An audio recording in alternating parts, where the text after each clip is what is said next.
What's up, family? Welcome back to the channel. Hope everybody's having an awesome day so far.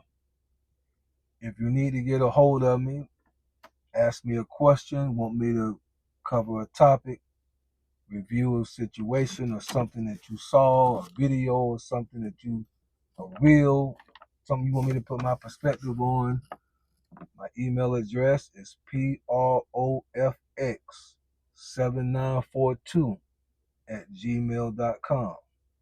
Hit me up and I got you.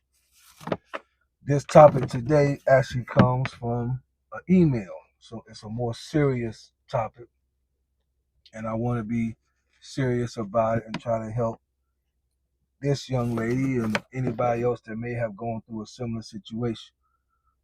Again, I apologize. This was one of the emails that had got sent somehow to my spam, which I had not checked my spam folder. And when I checked it, I saw this in there. So again, I apologize. She left her name, but I would just say to Miss Jane Doe, I do apologize, but I'm doing the video now, and I hope that I reached out to you. I didn't get a response, but I hope that you are still watching and will get something out of what I'm about to say. But the email says, "Hello, Professor X. I have a question I would like you to talk about on your channel if you see fit. It is somewhat sexual in nature, so I am not sure if you will be able to discuss it, but I would like your take on how I should handle things. I am in my late 40s and been divorced about a year. Shortly after my divorce, I went through a battle with breast cancer. It was a really hard time, but thank God I am now cancer free. And we thank God with you on that. I changed my diet and have lost weight. I feel like I look good and receive compliments from men, but I have the battle scars. I had a double mastectomy and have implants now. They look good, but I do have some scars. I also have to take meds that have put me into menopause.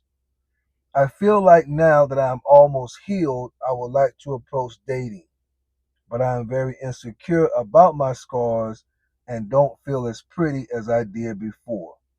I also need a little more creativity with intimacy because it takes me a little longer to get aroused. I still crave it, but it's just different now. I need my partner to be patient.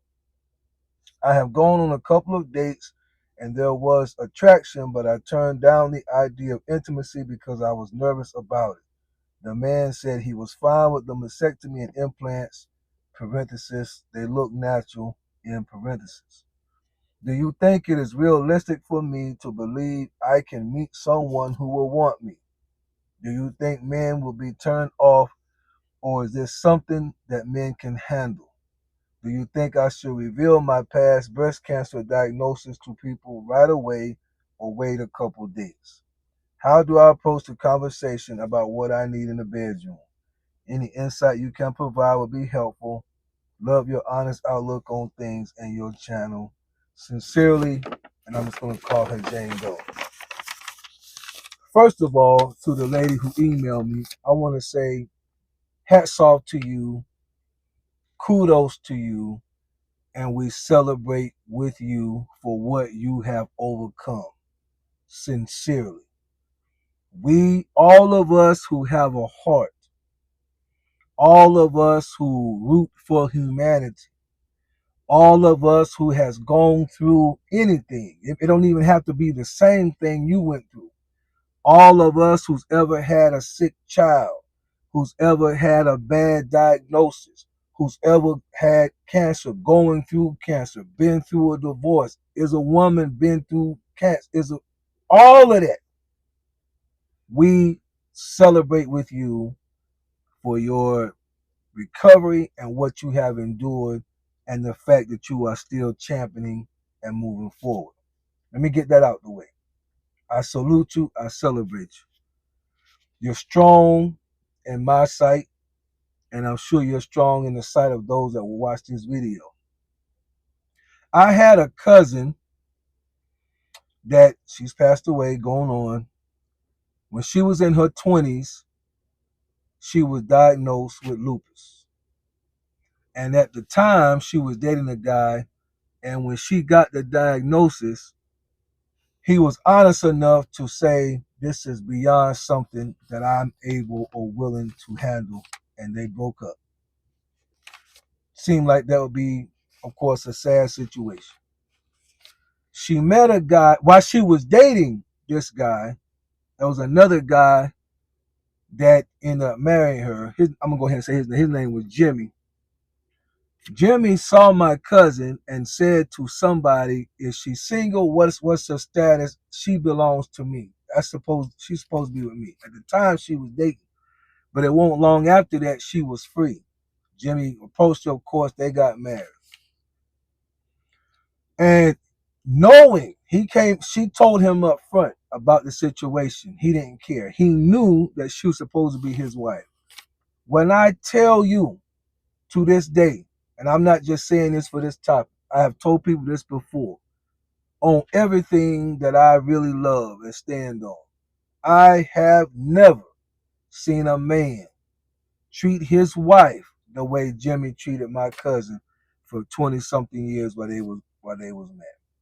I have never seen the honor and the respect that he gave my cousin.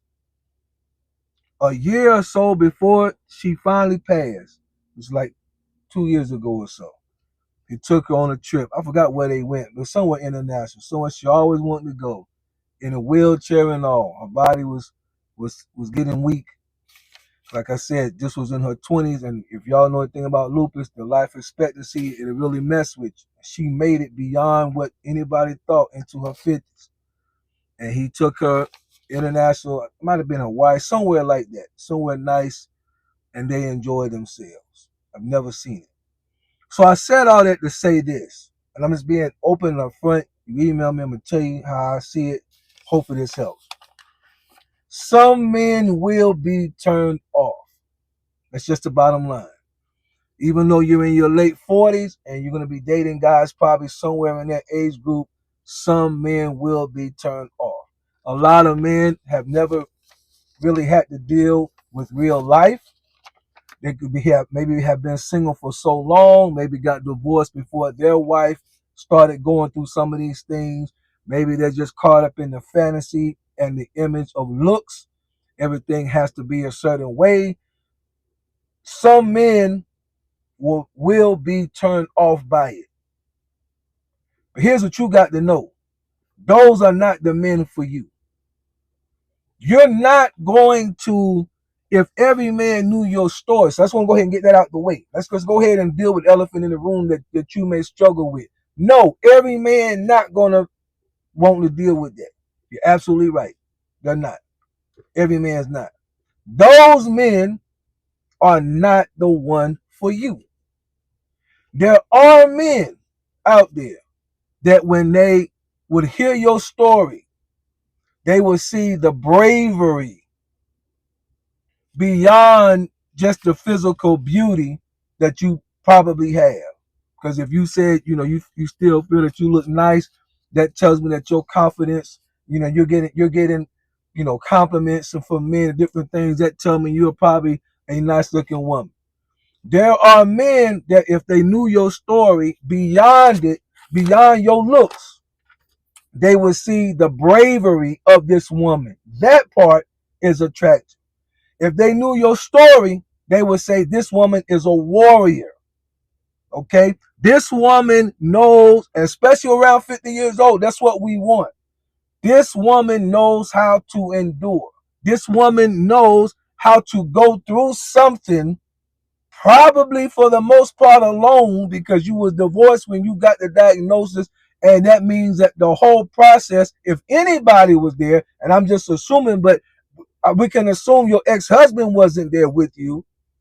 This is something that for the most part you had to deal with physically alone, you had to deal with mentally alone, and you had to have your faith in your God alone. This is a solid woman. And a mature man is going to pick up on that.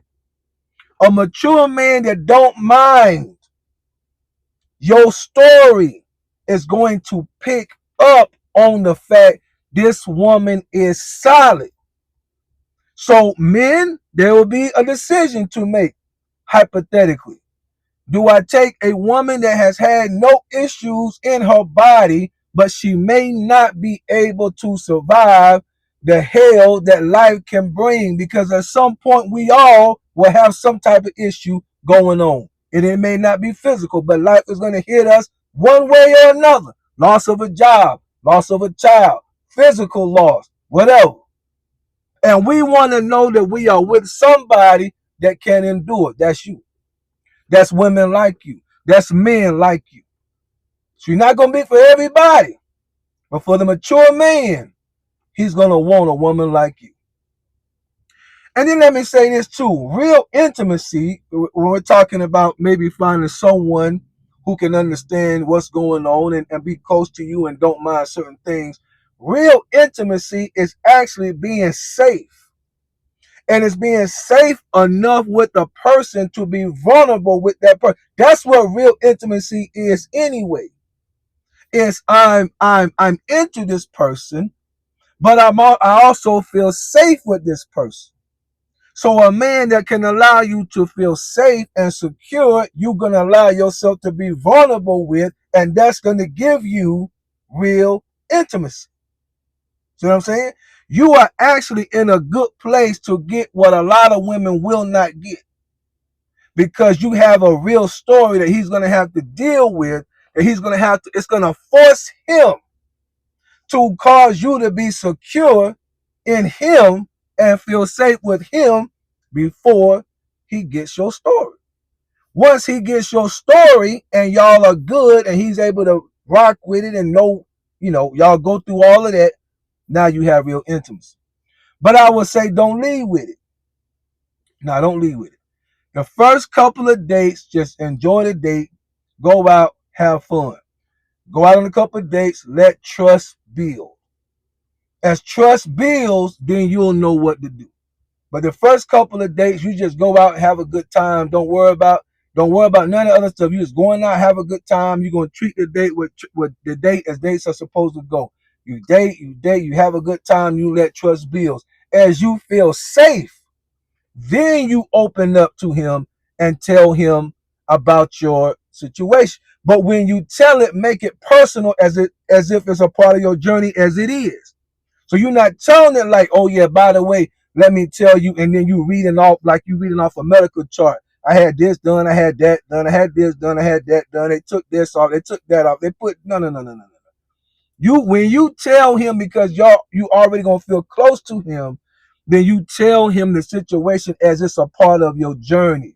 Yes, we know I was divorced, and a year later, the doctor told me this, whatever, whoop de whoop. It really put me in a certain mind space, but I was able to go through it. They was able to do this to me. It's just it's part of your journey, and you just moving along. He gonna get the information. It's just part of your journey. You can ask if you trust him and you into him. You can ask him, does he have any questions or whatever? And you go that way. Then, as far as your intimacy issue, you are also in a good spot. Let me tell you why. Men are not mind readers. Most women, if they were honest, you get past all the hooting and the hollering that I talk about sometimes in my video. He just pounded, just pot, pot. And women already know what to do. Oh. They already know. That stuff don't mean nothing. They ain't really getting their rocks off. They watched enough videos and grew up. They know if I holler enough, he'll go ahead and blow one out, and I'll get this out the way. That's what I would say. That's what the majority of women really. You done been with somebody for a while. You know it's time to give them some. You go ahead and lay over the bed. It's yours. He's done. You okay? Your situation, though, Miss Jane, though, is going to be a little bit different, because you already admitted that you still crave it, but it's going to take a little more patience, a little more time. So what you actually get to do is you actually get to educate him on what it will take for you to get where you need to be. Most relationships don't even do that. The man come to the table, we assume that we know, or we assume that we are of such size that it don't matter. You just gonna like it and enjoy it. We don't ask you what do you really like. We just come in, lay that thing out there, you do with it whatever you want to do with it. Same as a woman. She don't really ask the man what what he like. She done been with a couple of guys before. They like it this way, she do it that way. He get his rocks off, everybody think they're good. Your situation a little bit different. He can't come to the table and do what he did with his ex-wife and expected to work with you. So you in a situation where you actually get to educate him that, hey, I want this, but I'm gonna need you to be a little more patient with me. Maybe it's gonna take, I need you to touch me a little more than maybe you're used to. Maybe I need a little more eye contact. Maybe I need a little more vocal reassurance. Maybe I need you to touch here, stick your tongue out there, whatever. You get to actually educate him. That listen to what I'm telling you, Miss Jane, though. If done in the right way and with patience, that gives you power. Yeah, you use this thing for you. That gives you power. You actually become a master teacher to teach that man how to love you. He can't bring his own ways to the bedroom, is what I'm trying to say. He's at the mercy of your instruction. Yeah, use that thing. Work that thing. Yeah, work it. Educate him. Be patient, sweetie. I want this. You ain't got to worry about do I want it or not. I want it. It's going to take me a little more to get there. So this is what I need. Remember, men are not mind readers. You just tell them, this is what I need from you. If you can work with me, you're going to get all, you can get all of this. See, sweetie, what do you need? This is what I need from you. And then he's ready to learn. And then you go on and enjoy your life. God has been good to you. There's no reason that you cannot have a man, should not have a man, cannot have a man. The vain men are not for you. It's going to require somebody mature, of some substance mentally, emotionally, and that really gives himself into securing a woman and causing her to be safe. When you feel safe with him, open up. When you open up, he receives it, teach him. After you teach him, enjoy the gush that will come when y'all lay in the bed. You got it. I salute you. Bye.